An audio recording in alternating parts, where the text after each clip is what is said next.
When I see a girl that I like, and when I'm with them, and believe me, you will know if I like them. I will let you all know that I like them. I refer to them as a doll, not in a dehumanization type, but in the sense that they transcend humanity. Like, there's something so much more than that.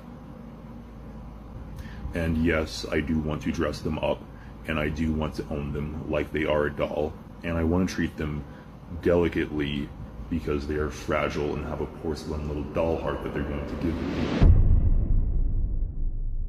When this guy talks about liking women, he openly says that everyone will know when he's interested. He describes the girls he likes as dolls.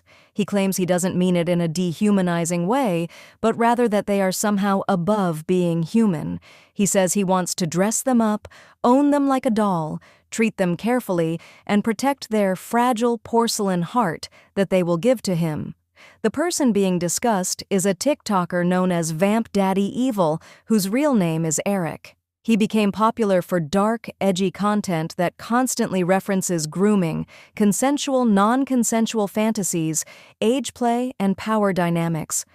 Over time, people online started doing deep dives into him and found many disturbing things. One of the most serious points is that Eric's ex-girlfriend went missing. There is an active investigation. He denies any involvement, but at the same time he posts jokes and memes that imply he may have played a role. This alone makes his dark humor feel extremely inappropriate. He is also obsessed with a TikTok e-girl named Rai, who is widely disliked due to racist and bigoted behavior. Eric was interacting with her content before she turned 18. As soon as she turned 18 and opened an adult subscription page, he immediately subscribed. Eric is almost 30. Because of the heavy topics involved, the video gives a trigger warning as it discusses grooming, age play, CNC, and similar themes.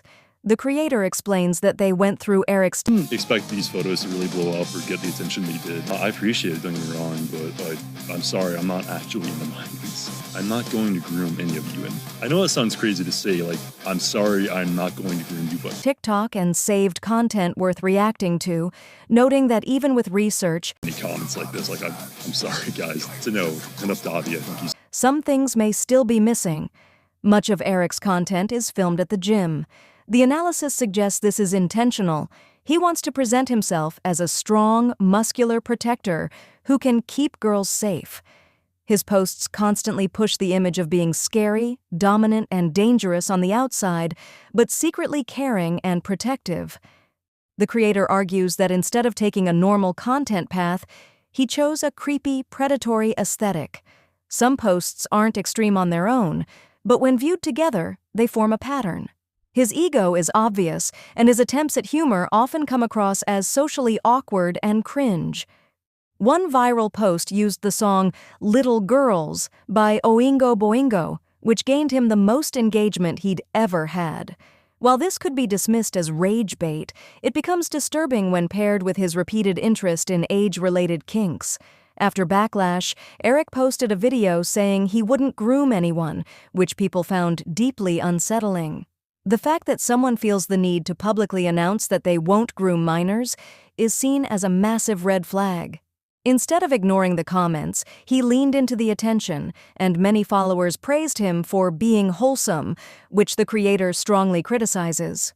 Eric frequently posts content implying he wants to own a partner, keep them like a pet, and control them.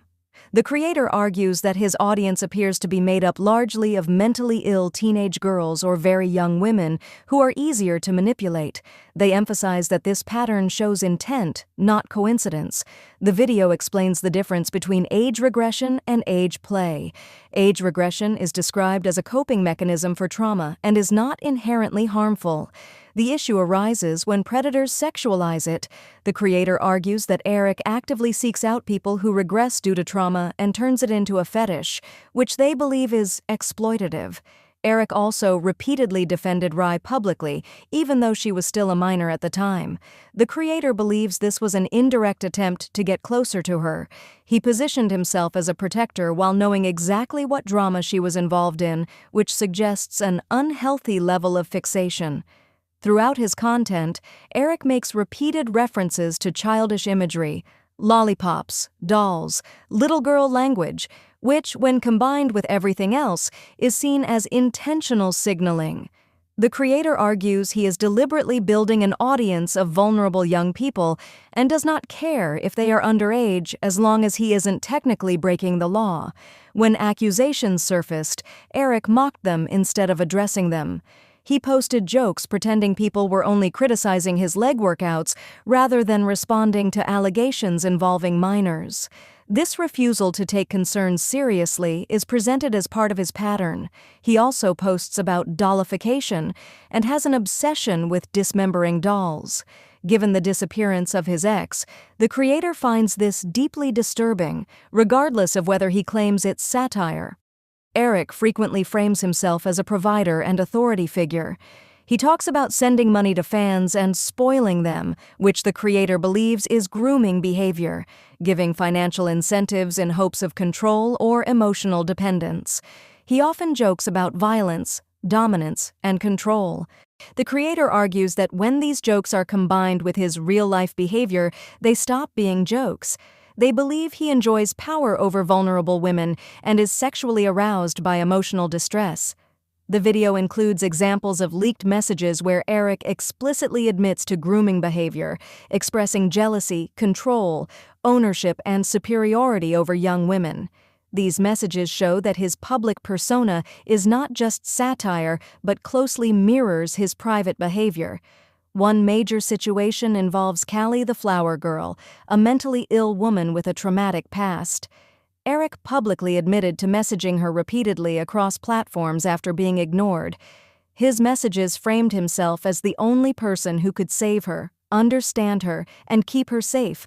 Classic manipulation tactics. He openly stated that he wanted ownership and control over her and believed it would help her heal.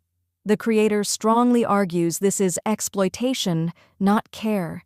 Despite resistance, he eventually succeeded in meeting her, which deeply unsettles the creator. Eric later joked about being part of a future documentary, leaned into allegations about his ex's disappearance, and continued making edgy posts implying guilt while claiming innocence. The creator concludes that Eric is not misunderstood, edgy, or joking. They believe he is genuinely dangerous, predatory, and intentionally targeting vulnerable young women. His humor, aesthetics, and kink content all reinforce the same harmful patterns. They end by saying they are exhausted from covering such dark material and hope the video was informative. They encourage viewers to stay critical and protect themselves and others from people like this.